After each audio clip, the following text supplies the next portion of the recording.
हरिराम व्यास जी जिन्होंने जुगल किशोर जी को प्रकट किया, ऐसे श्री हरिराम व्यास जी की बेटी का ब्याह था और अपनी बेटी के ब्याह में जितने ब्राह्मण आए,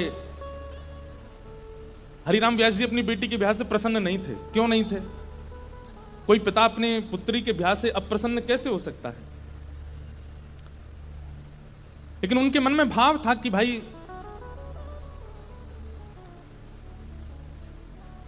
वृंदावन से बाहर क्यों जा रही हो? अपनी बेटी से कह रहे थे कि भाग्य होता है तब वृंदावन प्राप्त होता है और तुम ब्याह करके अपने पति के साथ विदा होकर के वृंदावन से बाहर जा रही हो, ये मुझे अप्रिय लग रहा है।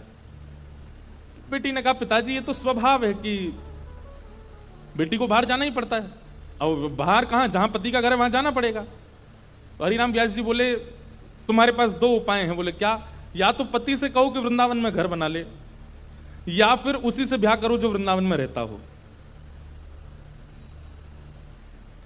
पुत्री बोली पिताजी अब सब बातें हो चुकी हैं और हमें भी जिससे ब्याह हो रहा है वो हमको बड़ा प्रिय है, अब हो जाने दो ब्याह, ठीक है आते रहेंगे वृंदावन। तो इस बात से इतने नाराज हो गए हरिराम व्यास जी कि तुमको व्यक्ति विशेष प्रिय है। अरे हरिराम व्यास जी तो ये तक बोल गए थे कि भाई लंगड़ा हो, वृंदावन का हो तो उससे ब्याह कर लो, कोई गुण ना हो लेकिन वृंदावन का तो ब्याह करो, क्योंकि वृंदावन रहने को मिलेगा। लेकिन तुम और गुणों को देख करके वृंदावन छोड़ करके जा रही हो, ये तुम्हारा सबसे बड़ा दुर्भाग्य है। तो अपनी बेटी के ब्याह से प्रसन्न नहीं थे, तो हरिराम व्यास जी की पत्नी और बाकी बच्चे बोले पिताजी को रहने दो नाराज, हम तो ब्याह करेंगे आनंद से। और हरिराम व्यास जी के शिष्य थे ओरछा के राजा मधुकरशा, उन्होंने पूरी शादी की व्यवस्था की, लेकिन हरिराम व्यास जी की भौएं चढ़ी ही नहीं। और ज्यादा दुखी तो वे तब हो गए कि उन्होंने एक शर्त रखी, चलो ठीक है ब्याह कर रहे हो तुम, अपनी मर्जी से कर रहे हो, सब ठीक है, लेकिन पहली पंगत वैष्णव जनों को, संत जनों को, रसिक जनों को करानी पड़ेगी। लेकिन जब ब्याह का प्रसंग आता है ना तो घर के लोग इन सब चीजों पर विश्वास करते नहीं है। घर के सब सदस्य बोले पहली पंगत तो बारात की होगी। बोले पिताजी ने कहा संतों को कराओ। बोले बोलने दो उनको, तुम तो उन्हीं को करा दो। और रही बात संतों की, तो एक काम करते हैं पहले ही पूड़ी कचौड़ी जो भी बना है दावत में पहले ही निकाल करके अलग धर देते हैं, जब संत आएंगे उनको पवा देंगे। हरिराम व्यास जी को ये बात पता चल गई तो इतने नाराज हो गए। उनका एक पद भी है,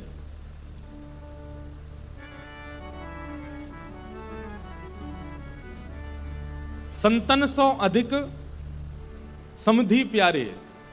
बोले संत इतने प्रिय नहीं है, वो समधी बहुत ज्यादा अच्छा लगता है, उसको तो गरम गरम खवा रहे हैं और संतों के लिए अलग निकाल दिया है। बड़े नाराज हुए, बोले संतों का अपमान कर रहे हो। बेटी बोली पिताजी मेरा ब्याह है, आप बिल्कुल खुश नहीं हो। बोले मुझे खुशी करानी है तो वृंदावन से बाहर मत जाओ। ब्राह्मण लोग आए जो ब्याह पढ़ा रहे थे, तो हरिराम व्यास जी बड़े विद्वान थे, तो ब्राह्मण आकर के बैठे, सबने बैठ करके हरिराम व्यास जी से वार्ता की। तो ब्राह्मण सब बोले व्यास जी कोई अच्छी बात सुनाओ। तो हरिराम व्यास जी पद गाने लगे, वे मरे जिन मेरे घर ब्याह पढ़वायो। सारे ब्राह्मण बोले ऐसा मत कहो भगवान। बोले कि तुम भाग जाओ यहां से, या तो पुत्री को कहो कि वो वृंदावन छोड़ करके नहीं जाए, और यदि वो जाने का मन बना चुकी है तो वो सब मर जाएंगे जिन्होंने ब्याह पढ़ाया। ब्राह्मण तो घबरा गए। फिर अंत में मधुकर शाह जो राजा थे ओरछा के, उन्होंने हरिराम व्यास जी को प्रणाम किया। बोले मैं जिम्मेवारी लेता हूं, आपके दामाद और बेटी बाहर नहीं जाएंगे, मैं यहीं घर बनवा दूंगा, वो यहीं रहेंगे। तब हरिराम व्यास जी प्रसन्न हुए। मतलब हम संसारी लोग हैं, हमारे लिए कई बार रिश्ते नातेदार ज्यादा हो जाते हैं, ठाकुर जी से ज्यादा हो जाते हैं, हमारे लिए कई बार दिखावा ज्यादा हो जाता है,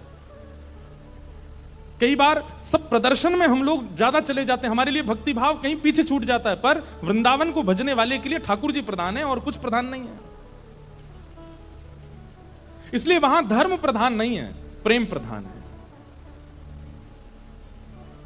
एक भगवान के परम भक्त थे, नारायण दास उनका नाम था, बहुत ध्यान से सुनना। नारायण दास जी को भी वृंदावन से बहुत प्रेम था, और वृंदावन का प्रेम उन पर ऐसा चढ़ा कि वो गोपी भाव में रहने लगे। और कैसा गोपी भाव? श्रृंगार कर लेते, बिंदी लगा लेते, मांग में सिंदूर भर लेते, बड़े बड़े केश कर लिए थे, पैरों में नूपुर पहनते, हाथों में चूड़ियां पहनते और लहंगा पहन करके और बढ़िया सुंदर श्रृंगार करके किसी के सामने नहीं जाते थे। अपने गोपाल जी उनको तैयार करके उनका श्रृंगार करके उनका भोग लगा के उनके सामने नाचते थे अपने ठाकुर जी के आगे, और किसी को नहीं दिखाते थे, बस अपने ठाकुर जी को दर्शन कराते थे।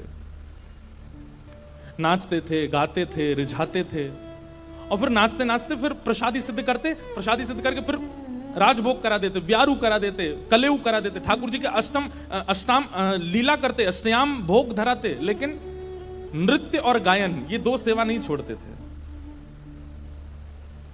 लेकिन धीरे धीरे वैष्णवों ने उनको देखना ढूंढना शुरू कर दिया, लोग उनकी कुटिया में जाने लगे, तो वैष्णवों को तो वो बैठने देते थे, बोले आप सब तो ठाकुर जी के समान हो, आपके सामने तो मैं नाच सकता हूं। सब लोग इधर देखो, ध्यान से, आवाज आ रही है हमारी?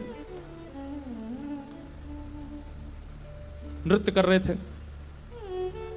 नृत्य की ख्याति ऐसी हुई कि एक बार एक बहुत श्रेष्ठ नृत्य करने वाला व्यक्ति आया, और उसको किसी ने कहा कि भाई हमारे यहां एक साधु हैं, वो किसी के आगे नृत्य नहीं करते, ठाकुर जी का एक बार उनके नृत्य देख लो आप। तो बहुत बड़े नृत्य करने वाले ने जब उनका नृत्य देखा तो वो बोला कि महाराज मैं बड़े बड़े दरबारों में जाकर के नृत्य करता हूं, ऐसा नृत्य मैंने आज तक नहीं देखा। सब लोगों ने कहा बोले भैया ये ठाकुर जी के लिए नृत्य करते हैं। लेकिन उस नृत्य करने वाले ने किसी बादशाह को खबर करा दी कि वृंदावन में एक महात्मा है, और बोले वो गोपी बनकर के अपने ठाकुर जी के आगे नृत्य करते हैं और गाते हुए नृत्य करते हैं, ऐसा नृत्य मैंने आज तक नहीं देखा। बादशाह के तो मन में आ गई कि मुझे उनका नृत्य देखना है, और प्राचीन काल के राजाओं के मन में आ जाए और वो ना मिले तो वो तो मारने तक आतुर हो जाते थे।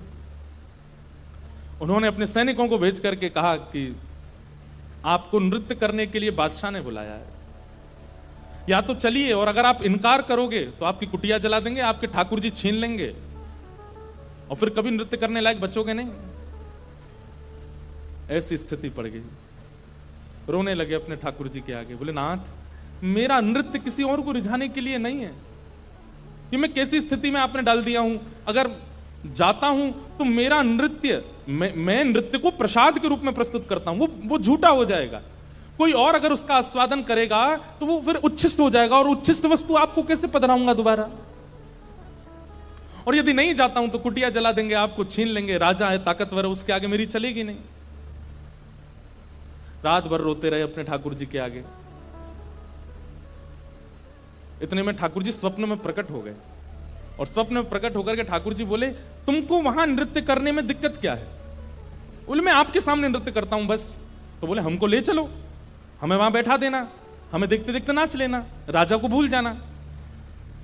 तब वो कहते हैं, बोले कि महाराज वो स्थान आपके लायक नहीं है, वो राजा है, वो मांस भी खाता है, मदिरा भी पीता है, ना जाने कैसे कैसे उसके आचरण है, उसका स्थान कैसा है, वहां पर नृत्यांगनाएं आती हैं, ना जाने कैसे कैसे वहां पर व्यवहार होते हैं, वहां मैं अपने ठाकुर जी को लेके नहीं जाऊंगा।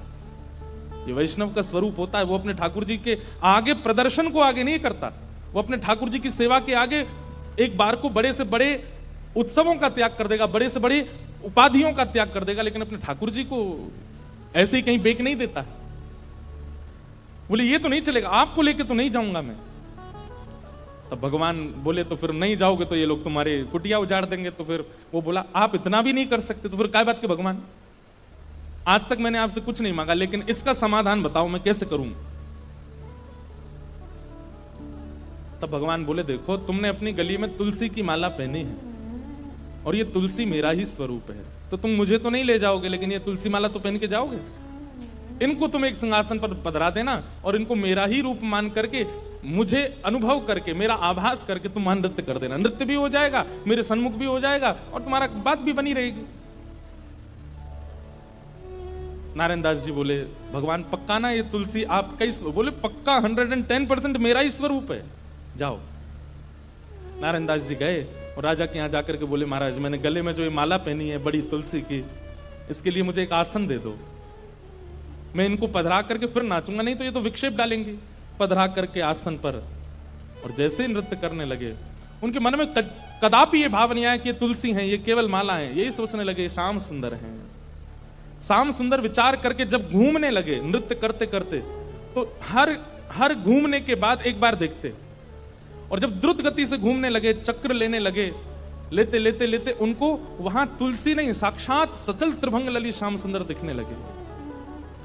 आज तक अपनी कुटिया में नृत्य किया था तो कभी ठाकुर जी ऐसे प्रत्यक्ष प्रकट नहीं हुए, लेकिन आज उस दरबार में ठाकुर जी प्रत्यक्ष प्रकट हो गए। क्यों? उनकी भावना से रीझ करके ठाकुर जी प्रकट हो गए। और जैसे ही ठाकुर जी प्रकट हुए, वो चक्र लेते लेते लेते लेते लेते वहीं उन्होंने प्राण त्याग दिए और ठाकुर जी में विलीन हो गए। नारायण दास जी, कहने का अभिप्राय क्या? वृंदावनियों को और वृंदावन भजने वालों को कई बार व्यवहार प्रधान नहीं होता। उनके लिए धर्म प्रधान नहीं है, उनके लिए अर्थ प्रधान नहीं है, उनके लिए काम प्रधान नहीं है, उनके लिए मोक्ष भी प्रधान नहीं है, उनके लिए केवल प्रेम प्रधान है।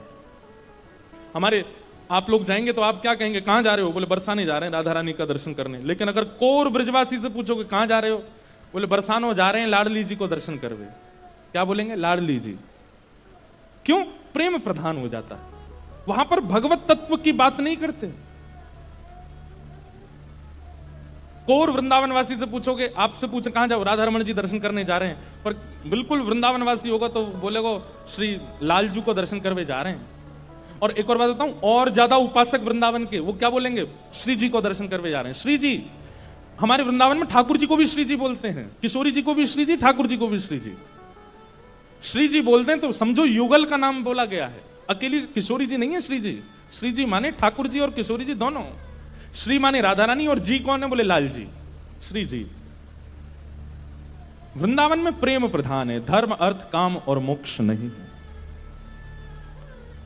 वेद व्यास जी महाराज को नारद जी महाराज यही बात समझा रहे हैं कि नारद जी, व्यास जी, आपने जितने भी ग्रंथ लिखे हैं सब में धर्म अर्थ काम और मोक्ष की प्रधानता बताई है, आपने अभी तक प्रेम की प्रधानता नहीं बताई, इसलिए आपका मन अशांत है। प्रेम की प्रधानता बताओ, प्रेम की प्रधानता करो। और वेद व्यास जी महाराज बोले प्रेम की प्रधानता में क्या कहूं मैं? तब नारद जी कहते हैं, न यद वचस चित्रपदम हरेर यशो जगत पवित्रम प्रगणित करहिचित तद्वायुषम तीर्थ मुशंति मानसा न यत्र हंसा निर्मच्च शिक्षय। आपने जितने भी ग्रंथ लिखे हैं उसमें ठाकुर जी के यश का वर्णन किया है। आपने ठाकुर जी के प्रभाव का वर्णन किया है, स्वभाव का नहीं। किसी कन्या के विवाह के लिए उसके परिवार वाले लड़का देखने गए और लड़का देख करके जब परिवार वाले आते हैं तो कन्या क्या पूछती है? कैसा लगा? तो परिवार वाले क्या बोले? बहुत अच्छा घर है, गाड़ी बहुत अच्छी है उनके पास, वो जॉब करता है, 1 लाख रुपए महीने कमाता है, हाइट भी उसकी अच्छी है, 6 फीट का है, कपड़े भी बहुत अच्छे पहनता है, थोड़ा सांवला है लेकिन वैसे सब कुछ अच्छा है, मां बहुत अच्छी है, पिताजी। अरे मुझे ये बाह्य बातें क्यों बता रही हो? उसके बारे में बताओ ना, उसका आंतरिक गुण बताओ। बाह्य प्रभाव से प्रभावशाली व्यक्ति ही रीझते हैं, लेकिन प्रेमी व्यक्ति तो स्वभाव से रीझता, उसको प्रभाव की प्रधानता नहीं चाहिए होती है। प्रेम तो स्वभाव से होता है, प्रभाव से नहीं। प्रभाव से आसक्ति होती है और स्वभाव से प्रेम होता है। समझ रहे हैं हमारी बात को? अगर आपको किसी से प्रेम है और कहीं ना कहीं उसका प्रभाव आपको आकर्षित कर रहा है तो उसको प्रेम नहीं, उसको आकर्षण कहते हैं। प्रेम तो स्वभाव से होता है। और एक और बात कहें, जहां प्रेम होता है ना, वहां स्वभाव कैसा भी हो वो प्रिय लगता है, अच्छा लगता है। अब भाई दुनिया की माताओं के बालक होते हैं, किसी के सुंदर होते हैं, किसी के मोटे होते हैं, किसी के पतले होते हैं, किसी के छोटे से होते हैं, किसी, लेकिन मां को अपना बालक जैसा भी अच्छा लगता है, चाहे वो काला है, चाहे वो गोरा है, मोटा है, छोटा है, पतला है, सूखा है, बीमार है, ठीक है, लेकिन मां को वो प्रिय ही लगता है, क्योंकि उसका प्रभाव, उसका बाह्य रूप मां को आकर्षित नहीं करता। मां का हृदय जुड़ा होता है बालक से। ठीक वैसे ही हे व्यास जी महाराज, आपने जितने भी ग्रंथ लिखे हैं उनमें प्रभाव का वर्णन किया है, और प्रभाव से आसक्त करने वाले लोग तो रीझ जाएंगे, लेकिन प्रेमी लोग नहीं रीझ पाएंगे।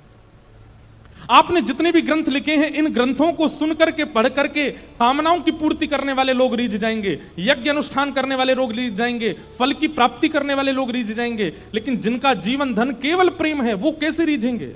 उनके लिए तो आपको स्वभाव बताना पड़ेगा ठाकुर जी का।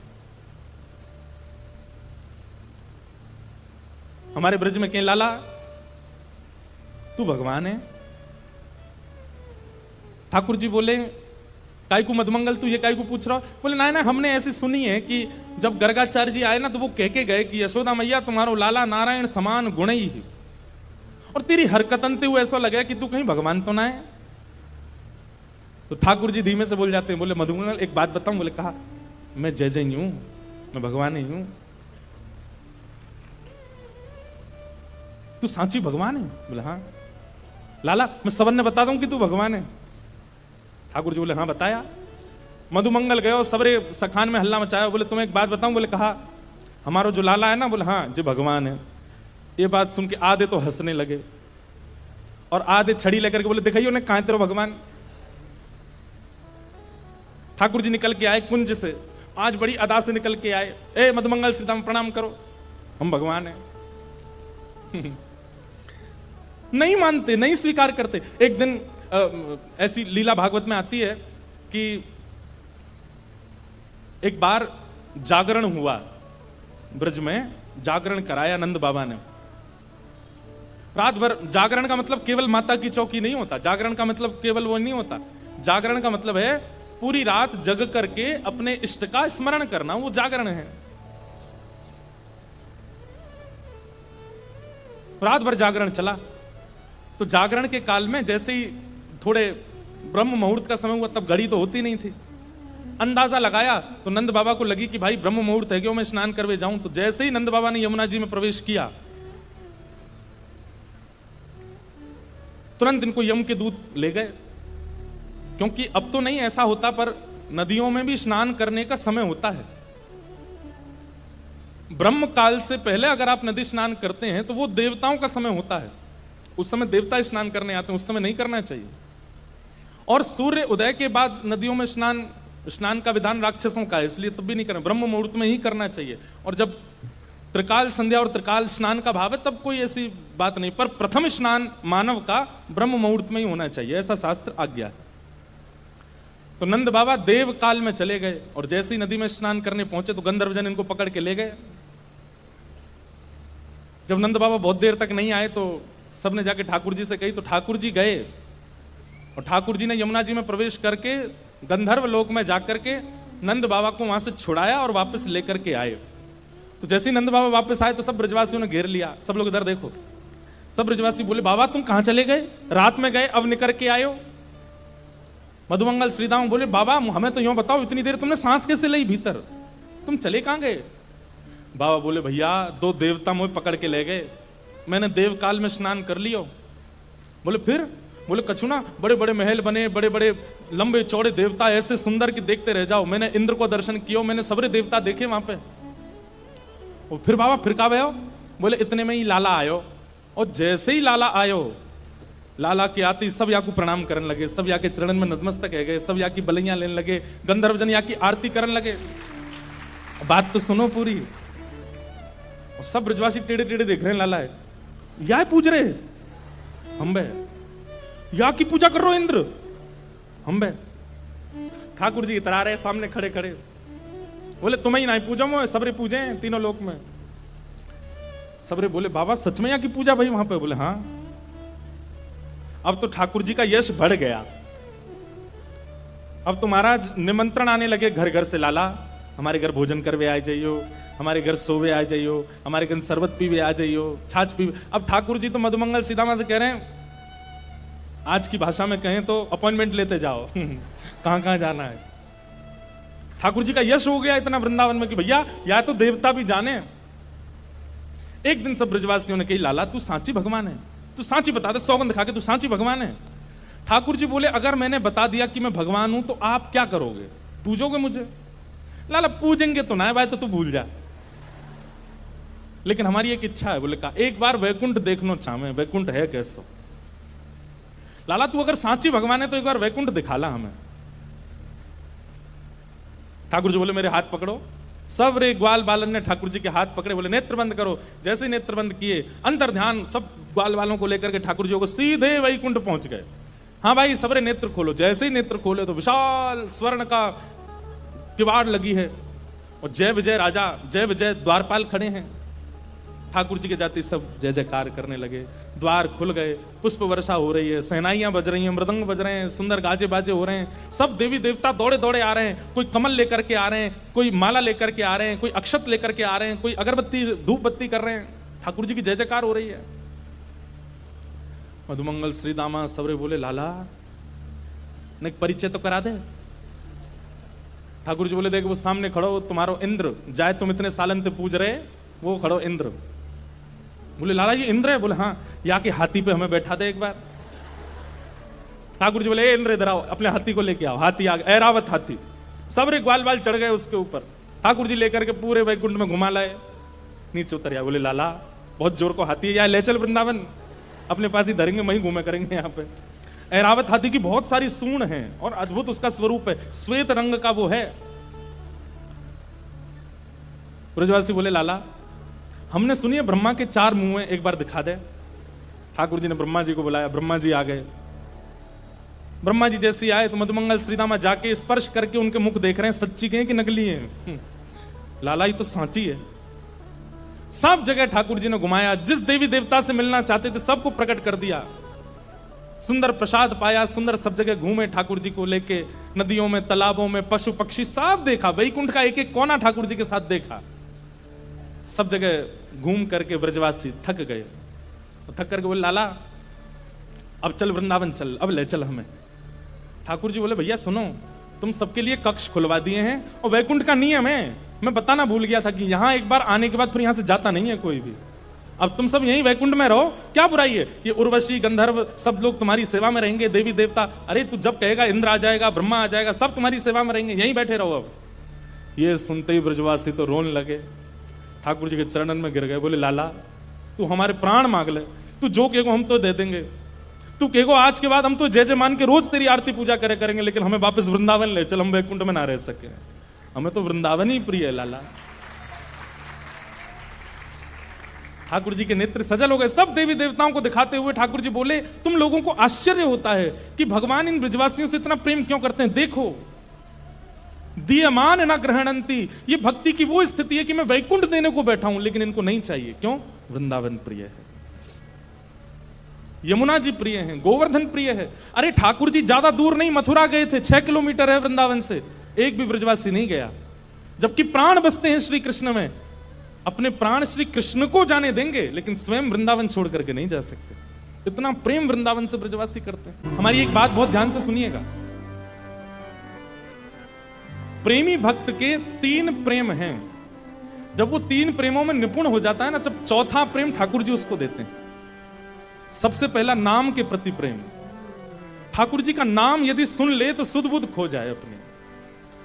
नाम का मतलब यह नहीं होता कि कहीं कीर्तन चल रहा हो, कथा भी तो नाम है।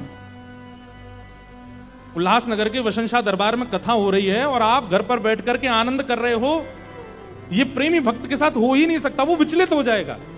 मुझसे इतनी दूरी पर, यहां पर कितने वैष्णव, आज हमने तो बोला भी नहीं था कि मैं आज मिलूंगा, फिर भी इतने लोग आए आज, कहां कहां से, 3 घंटा दूर, 2 घंटे दूर, 4 घंटे दूरी से। क्यों? ये नाम के प्रति प्रेम है। आप अपने 100 काम छोड़ देंगे लेकिन ठाकुर जी की लीला कथा नाम नहीं छोड़ सकते। सबसे पहला प्रेम नाम के प्रति, दूसरा प्रेम लीला के प्रति प्रेम, मतलब जैसी कोई लीला सुनाई जाती, अभी हमने ये वैकुंठ दर्शन लीला सुनाई, तो ये लीला सुनते ही नेत्र बंद हो गए, वो प्रत्यक्ष दिखने लगा, ठाकुर जी कैसे जा रहे हैं, मधुमंगल ने कैसे हाथ पकड़ा होगा, इंद्र के ऐरावत हाथी पर कैसे बैठे होंगे, और फिर वापस ब्रज आने के लिए कैसे रोने लगे होंगे सब ब्रजवासी। ये लीला तुरंत मन में स्फुरित होने लग जाए, ये लीला के प्रति प्रेम, नाम के प्रति प्रेम, लीला के प्रति प्रेम और धाम के प्रति प्रेम। कोई कह दे कि मैं वृंदावन जा रहा हूं तो उसके प्रति ऐसी भावना आने लग जाए, कितना सौभाग्यशाली वृंदावन जा रहा है। कोई कह दे कि मैं वृंदावन से आ रहा हूं तो उसके प्रति यह बात होने लग जाए कि इसके मोतियों से आरती उतार लूं, वृंदावन से आया है। ऐसा धाम के प्रति स्नेह, ये 3 प्रेम अगर आपके चित्त में प्रकट हो गए, नाम के प्रति, लीला के प्रति और धाम के प्रति, तो फिर ठाकुर जी चौथा प्रेम स्वयं देते हैं, अपने रूप के प्रति, अपने स्वरूप के प्रति। ठाकुर जी अपना रूप दे देते हैं। रूप के प्रति प्रेम मतलब अपने आप को प्रकट कर देते हैं आपके सामने।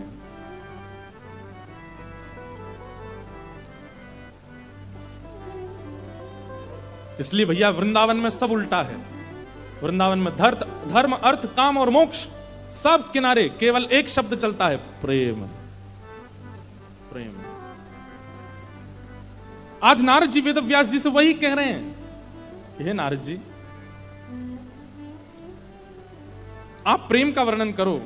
आपने धर्म का, अर्थ का, काम का, मोक्ष का वर्णन कर दिया, अब ठाकुर जी के स्वभाव प्रेम का वर्णन करो। और उसी स्वभाव प्रेम के वर्णन के रूप में श्रीमद् भागवत संहिता वेद व्यास जी के द्वारा रचना की गई। बोलो भागवत महापुराण की जय। श्रीमद् भागवत ज्ञान भी दे सकती हैं, श्रीमद् भागवत वैराग्य विरक्ति भी दे सकती हैं, लेकिन श्रीमद् भागवत जी से यदि प्रेम प्राप्त नहीं हुआ तो आपने कुछ प्राप्त नहीं किया। दीनता आ जाए, प्रेम आ जाए, सहजता आ जाए, सरलता आ जाए, निर्मलता आ जाए, तब समझो कि आप भागवत के आश्रय में रहे हो। कई बार भागवत का आश्रय लेने वाले ज्ञानी ज्यादा हो जाते हैं, कई बार भागवत का आश्रय लेने वाले विरक्त ज्यादा हो जाते हैं, वैरागी ज्यादा हो जाते हैं, निर्मोही ज्यादा हो जाते हैं, लेकिन श्रीमद् भागवत के आश्रय लेने वाला तो प्रेमी हो जाए, प्रेम से ओतप्रोत हो जाए।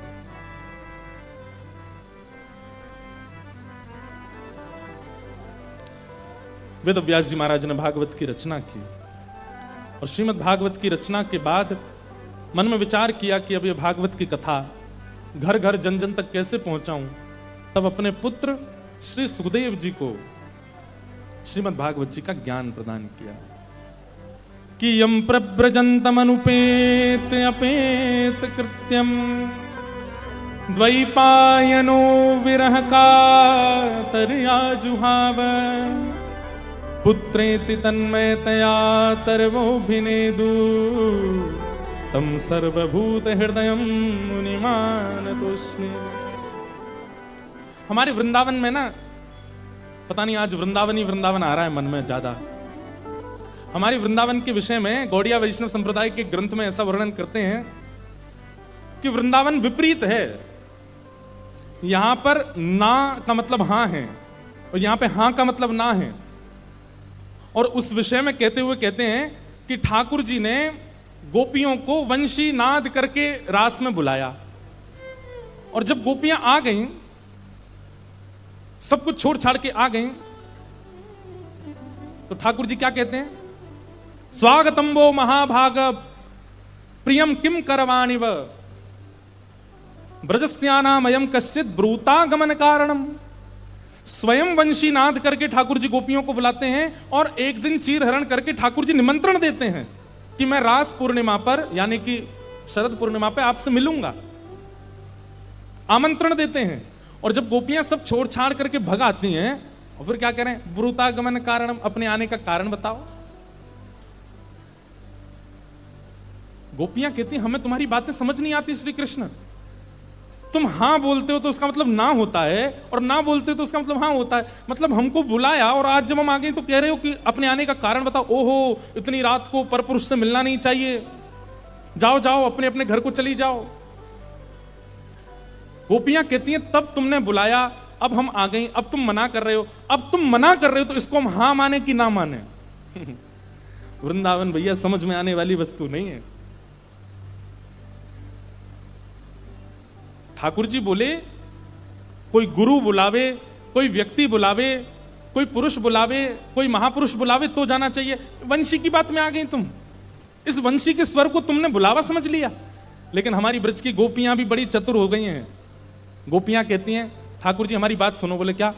पूरा विश्व ब्रह्मा की आज्ञा मानता है। ब्रह्मा के कितने मुख हैं? 4। और हम तो उसके मुख, उसकी बात मान करके आई हैं जिसमें सप्तमुख हैं, जिसके 7 मुख हैं। अरे ये वंशी तो ब्रह्मा से भी श्रेष्ठ है, इसके 7 मुंह हैं, इसकी बात हम क्यों ना माने? हम तो इसकी बात मान करके आएंगे।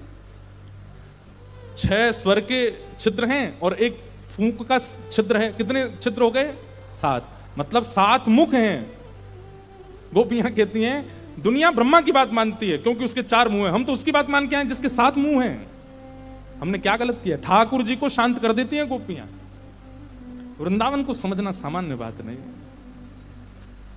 वृंदावन में ना का मतलब हां है, हां का मतलब ना है। वृंदावन में अच्छा का मतलब बुरा है, बुरा का मतलब अच्छा है। अरे गोपियां पर ब्रह्म परमात्मा को क्या कहती हैं? कितव। कितव का मतलब क्या होता है? कपटी। किसी की सामर्थ्य है ठाकुर जी को कपटी बोल जाए? देवताओं ने जाकर के ठाकुर जी से कहा, हम आपकी इतनी आराधना करते हैं, इतनी सेवा करते हैं, सुंदर वेद मंत्रों से उच्चारण करते हैं, आप तब भी प्रसन्न नहीं होते, और ये गोपियां गोपी गीत में आपको कितव कहती हैं और आप प्रकट हो जाते हो। ठाकुर जी कहते हैं, ये ब्रजमंडल है, यहां पे गाली ही स्तुति है, यहां पे गाली ही स्तुति, और स्तुति गाली है। अगर कोई ब्रजवासी आपकी बहुत प्रशंसा कर रहा है तो ये समझ जाओ गाली दे रहा है आपको, और अगर कोई ब्रजवासी आपसे नाराज हो जाए तो ये समझ जाइए ओहो बहुत प्रेम है इस काम से, दो चार बात भली बुरी सुना दी, समझ जाओ उसका प्रेम है हमसे। हाँ, ये वृंदावन है।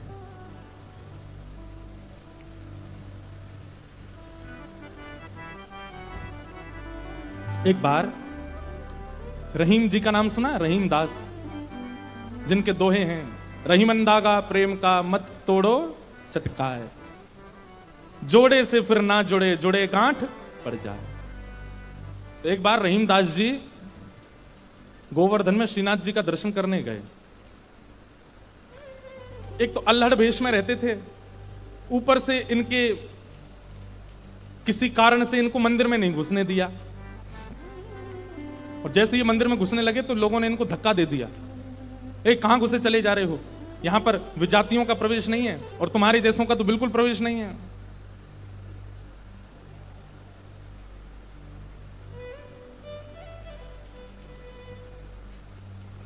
रहीम जी को इतना क्रोध आया, ठाकुर जी को ही सुनाने लगे बाहर बैठ करके, बोले आप कैसे परमात्मा हो, कैसे स्वामी हो, कैसे भगवान हो, इतनी दूर से मैं चल करके आया और आप मुझे दर्शन नहीं दे रहे हो, लोगों के द्वारा मुझे बाहर करवा रहे हो। इतने क्रोध में आ गए श्री रहीम जी, ठाकुर जी भीतर खड़े खड़े उनको पसीना आने लगा, बाहर खड़े खड़े रहीम जी गुस्सा कर रहे हैं। गुसाई जी भोग लेकर के गए, पर्दा जैसे किया, ठाकुर जी बोले हमको नहीं पाना। ठाकुर जी कुछ और बना के ले आऊं, ठाकुर जी बोले हमको वो भी नहीं पाना। गुसाई जी को लगा ठाकुर जी बहुत नाराज हैं, 56 भोग बनाओ। 56 भोग लेकर के गए, ठाकुर जी बोले बिल्कुल नहीं पाना, हमारा मन नहीं है। स्पष्ट ठाकुर जी बता भी नहीं रहे कि बात क्या है, लेकिन जो जो गुसाई जी प्रस्तुत कर रहे हैं सबके लिए मना करते जा रहे, मुझे नहीं पाना। अंत में गुसाई जी ने कहा, बोले जय जय, कोई अपराध बना हमसे? ठाकुर जी मुंह फुला के बैठे हैं, कुछ नहीं बोले। बोले मैं क्यों बताऊं? गुसाई जी समझ गए, बोले कि ओहो कोई अपराध ही बना है। तुरंत सबको बुलाया, बोले भैया आज किसी का अपमान किया, किसी का अपराध किया, कुछ हुआ था क्या दिन भर में? तब द्वारपालों ने बताया, बोले महाराज आज एक आया था, वो विजातीय था, उसके वस्त्र भी अच्छे नहीं थे, वो देखने में भी अजीब सा लगा, हमको लगा मंदिर में जाके उपद्रव करेगा, इसलिए हमने घुसने नहीं दिया, हमने उसको निकाल दिया। गुसाई जी समझ गए, बोले ओहो उसी के लिए ठाकुर जी ऐसे हो रहे हैं। वो निश्चित ही ठाकुर जी का कोई परम भक्त है, और उसको ठाकुर जी, वो ठाकुर जी का दर्शन करने नहीं आया था, ठाकुर जी ने उसको देखने के लिए बुलाया था, ठाकुर जी देखना चाहते थे और तुमने उसको यहां से बाहर कर दिया।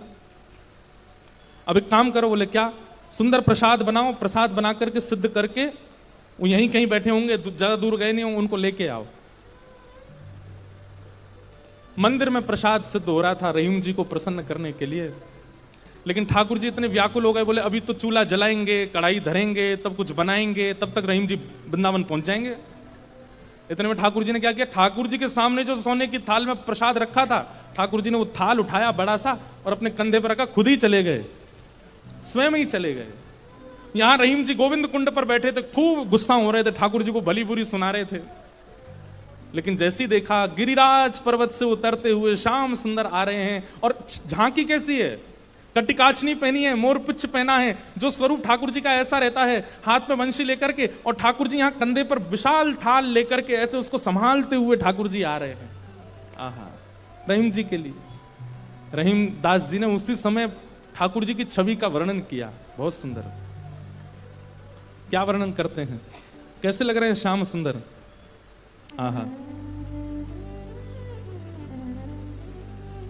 काछे काछिनी कलित मुरली कर, पीत पिछोरी साल की, बंक तिलक के सर को कीन्हो, दुति मानो विदुबाल की, ओ छवि आवन मोहन लाल की, छवि आवन मोहन लाल की, छवि आवन मोहन लाल की छवि आवन मोहन लाल हाँ काछे काछ निकलित मुरली कर पित पिछोरी साल की बंक तिलक के सर को कीन्हो दुति मानो विदुबाल की हो छवि आवन मोहन।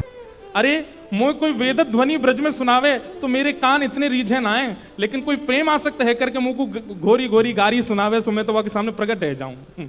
वाह हो छवि आवन मोहन लाल की छवि आवन मोहन लाल। और थाल सामने रख करके ठाकुर जी वहां से अंतर ध्यान हो गए, लेकिन रहीमदास जी की स्थिति ऐसी, वो तो उसी छवि में छके हुए बैठे हैं, थाल सामने रखा है। इतने में गुसाई जी अपने असंख्य सेवकों के साथ खूब सारा प्रसाद बना करके लाए। रहीम जी के पास जैसे ही पहुंचे तो देखें यहाँ तो पहले से ही थाल रखी, और ये वो थाल है जो श्री जी बाबा की है, श्रीनाथ जी की है। नेत्र बंद हैं और एक कोई सामग्री लेकर के प्रेम से रहीम जी पा रहे हैं। गुसाई जी बोले, रहीम जी ये थाल आपके पास आई कैसे? आहा बिसरत नाही सखी मोमन सो चितवन बैन विशाल की। बैन मतलब बैन कहीं कहीं ये अधर का जो अंतिम छोड़ होता है इसको बैन कहते हैं। ठाकुर जी के ये कैसे बोले, इतने मधुर हैं कि जब ये ठाकुर जी मुस्काते हैं ना तो वो जो अंतिम छोड़ है वो इतना प्रिय लगता है ठाकुर जी के मुखमंडल का कि वो मेरे नेत्रों से जा नहीं रहा है। विसरत नाही सखी मोमन सो चितवन बैन विशाल की।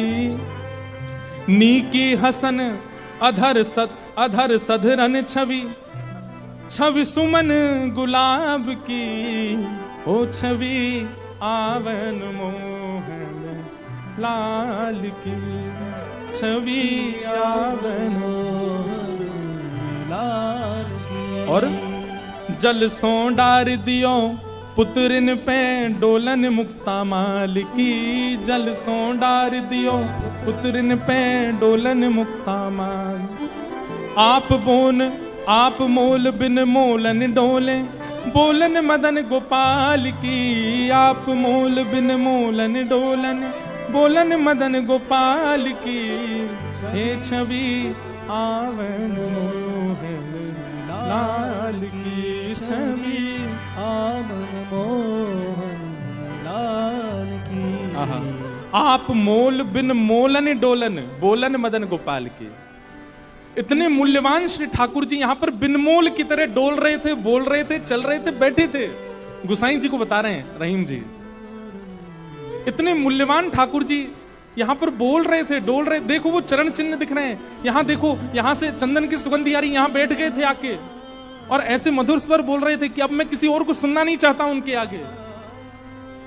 अरे यह स्वरूप निरखे सोई जाने।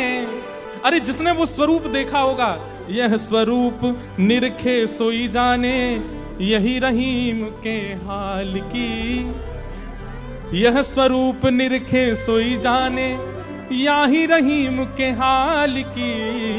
ओ छवि आवन मोहन लाल की छवि आवन मोहन लाल की। वहां रहीम जी के नेत्र सजल हैं और यहां गुसाई जी के सुनते सुनते नेत्र सजल हो गए।